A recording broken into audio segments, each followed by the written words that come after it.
Used to think waiting until marriage was about rules and was for the birds, honestly, but I realized that was for protection.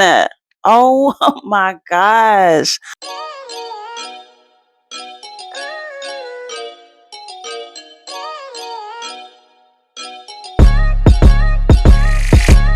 I would give anything to go back and change a couple of things because not waiting until marriage, well, let me rewind that. I really don't think that being married protects you from heartache, pain, divorce, trauma, all of those things clearly. But spiritually, I can see why it's important to wait until marriage. And if I could go back and change some things, then I will still be a virgin to this day. Do you hear me? Legs closed, like literally. I never plan on having kids anyway. Okay. I realize how important it is to wait until marriage. And what made me realize that even more so was a couple years ago, I got involved with a youth pastor at my church. And I thought that that was just amazing, heaven sent. I thought he was an amazing man of God. Ended up having sex with him after being celibate for 3 years. And that was the worst mistake I could have made. It caused so much trauma in my life. It affected me so much. I ended up writing a book. I actually have my book right here next to me. Period, boo. I wrote a book called A Grieving the Living. This is my proof, which is why it has like this gray line right here. Yeah, so I ended up writing a book called Grieving the Living because I had just been through so much trauma in my life and dealing with this relationship with this dude that I met in the church, as well as having a situation with my pastor, seeing his true colors and finding out that they were just counterfeit men in a big way.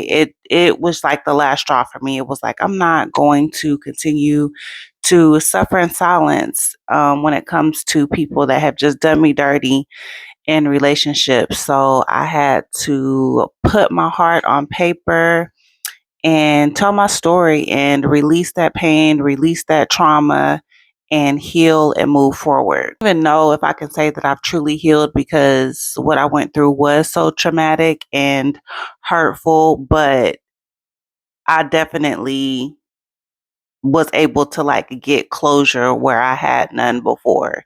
Cause a lot of times whenever people hurt you and do you dirty, they're not going to take accountability. People do not it's just people really just don't want to take accountability. You really got to come across somebody that's really solid and emotionally mature for them to be able to take accountability for their wrongdoings. So yeah, but I was so shook that I encountered a narcissistic man in church and shook that I was actually in a relationship with one. Like I laid down with one, and I would have never thought that I would find a narcissist in church.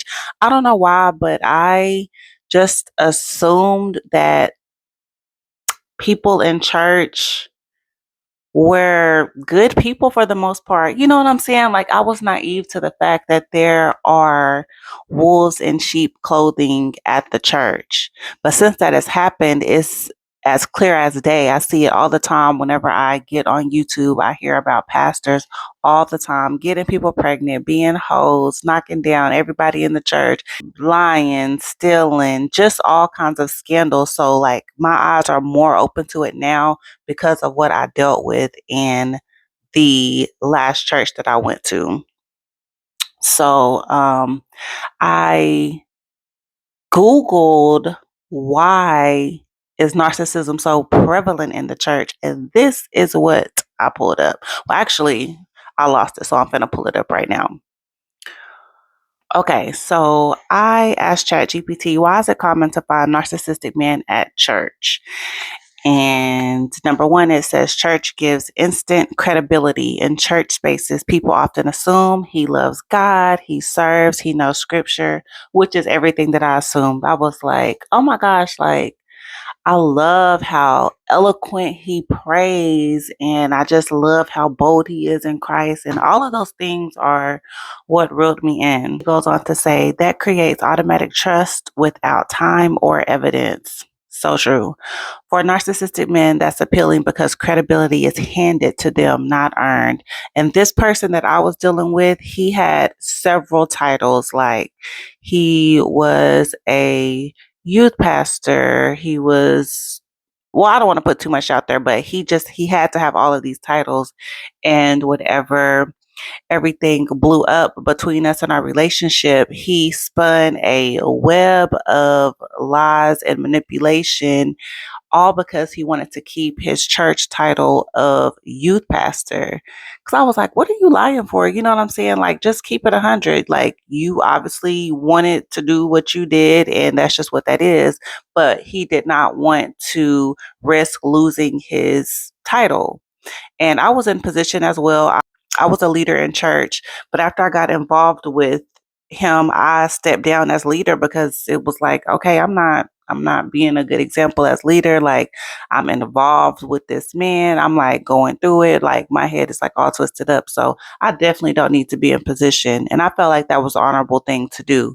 But he wasn't about to get up out of position because I think he needed that.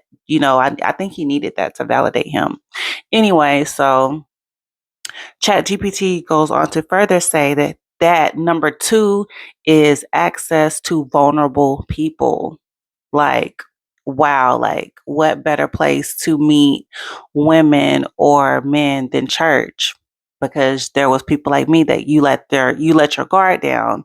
And it's crazy because out of all the things that I've been through, it would be very hard for a man to get to me because my defenses are up, my walls are up, all of those things. But for some reason, whenever I started going to this church, I just let my guard down, especially when I thought I encountered a man of God. Like, my guard just went out the window. So disappointing. Like, I still kind of beat myself up about it, and I still condemn myself, which I absolutely have to stop doing. Anyway, number two, access to vulnerable people. Churches are full of people who are healing, lonely, trying to do the right thing, open hearted, and forgiving. Narcissistic people look for environments where people lead with grace instead of discernment. Oh, that's exactly what I did. I led with grace instead of discernment. Oh, and it just like really got me caught up. Number three, power without accountability. Some church structures emphasize respecting authority, not questioning leaders, keeping the peace, and avoiding conflict. My ex pastor used to always say, pursue peace, pursue peace. And then whenever it came down to a situation with him, pursuing peace was not on his to do list. A narcissistic man thrives where he isn't challenged, his behavior is spiritualized, and his image is protected. Image is huge with narcissists, and especially the church going narcissist. So, so, so true. His image was everything. What people thought about him, what people were going to say, him keeping his titles. Spiritual language is the perfect cover. Narcissists don't always control with aggression, they control with the words. And I would add to that, they try to control with actions by like the silent treatment and cold shoulder, like being cold type of actions. You know what I'm saying? Just like acting funny to get you to act a certain way or do something. If you've been with a narcissist before, you already know what I'm talking about. And church, that can sound like, God told me you're not submitted. You need to be patient, pray, and trust God. He said that a lot. That language can shut people down fast, especially women who are taught obedience without discernment. I ain't really never been one for obedience, but charisma gets confused with character. Interesting. That name is interesting. If you know, you know. Charisma gets confused with character. Some men pray loudly, serve visibly, speak confidently. He did all those things. And people assume that equals maturity. And I assumed it equaled maturity. Um, But narcissism loves performance. Character shows up in consistency, humility, and accountability, not volume. Forgiveness culture can enable bad behavior. Very true. Forgiveness is biblical, but narcissistic people twist it into no consequences, unlimited access, silence from victims. So patterns get ignored longer than they should, while women feel it more. Women are often taught to be patient, be understanding, see potential, not fear, not tear down a man of God. That is true as well. Whenever things blew up, my ex-pastor said that he felt like God was telling him not to take his position, to keep him in position, because if he stripped him of his position or of his title, that would do more harm than good. Now, I was like, hey, that's your church. You do what you want to do, whatever. Let me read that again. Don't tear down a man of God. Women often talk not to tear down a man of God. Conditioning makes it easier for narcissistic men to push boundaries, move fast, and avoid accountability.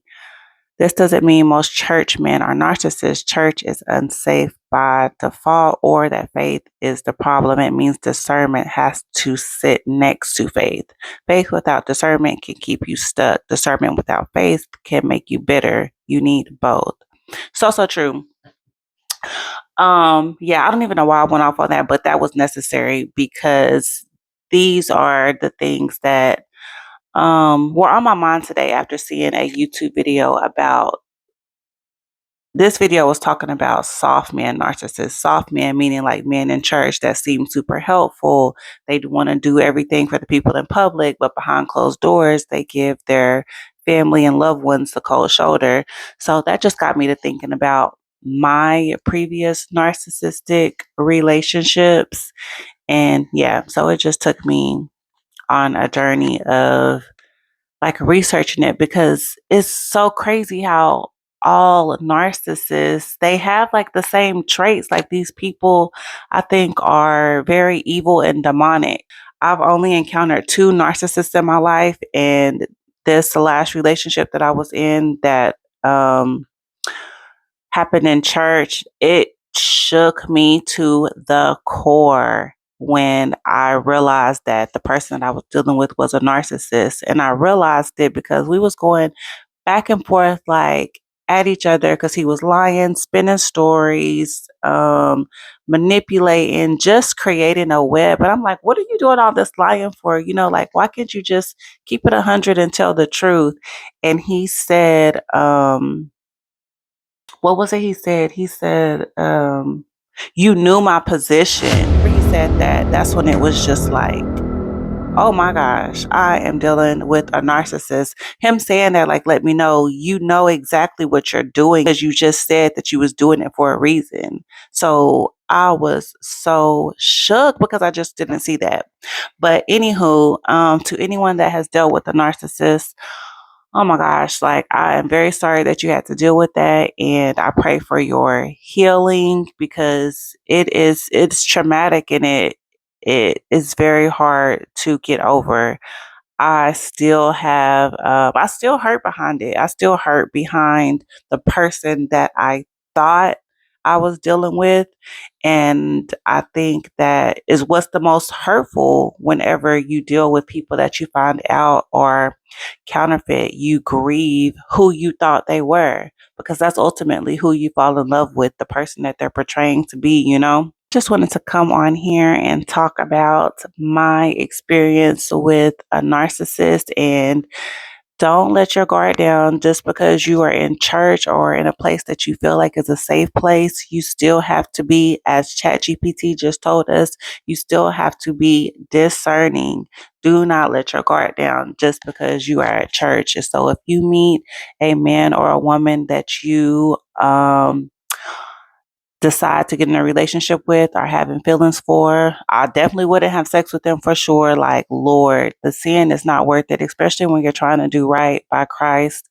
It is so not worth it. If I could take back that church relationship, I would, because it caused so much harm and trauma. I see why we are not supposed to fornicate and have sex before marriage. I totally get it because the soul tie, the trauma, the access it gives evil people, it's so not worth it. So definitely use discernment, stay prayed up, know God for yourself. Another thing that got me caught up was I didn't really know God for myself.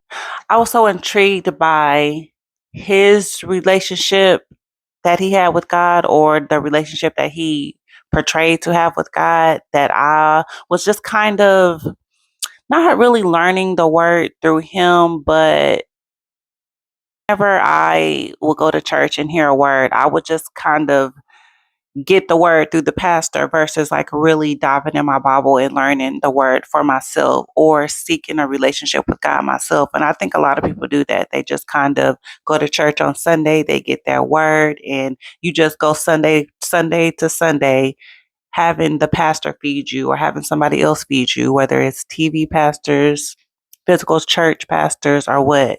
And that's dangerous because you really don't know what they're teaching ultimately. It sounds good, but if you don't know your word for yourself, you really don't know the full context of what's going on, and you're not having that intimacy with God for yourself. So it's just important to initiate your own relationship with God and don't get bamboozled by a person that can talk the talk or pray. Because as we all know, the devil was once an angel, one of God's most beautiful angels, if I'm not mistaken. So yeah, but I don't want to be rambling. So let me know what y'all think about this video. Let me know if you've been in a relationship with a narcissist. How did it affect you? What did you learn from it? And yeah, I'll catch y'all on the next video. Peace.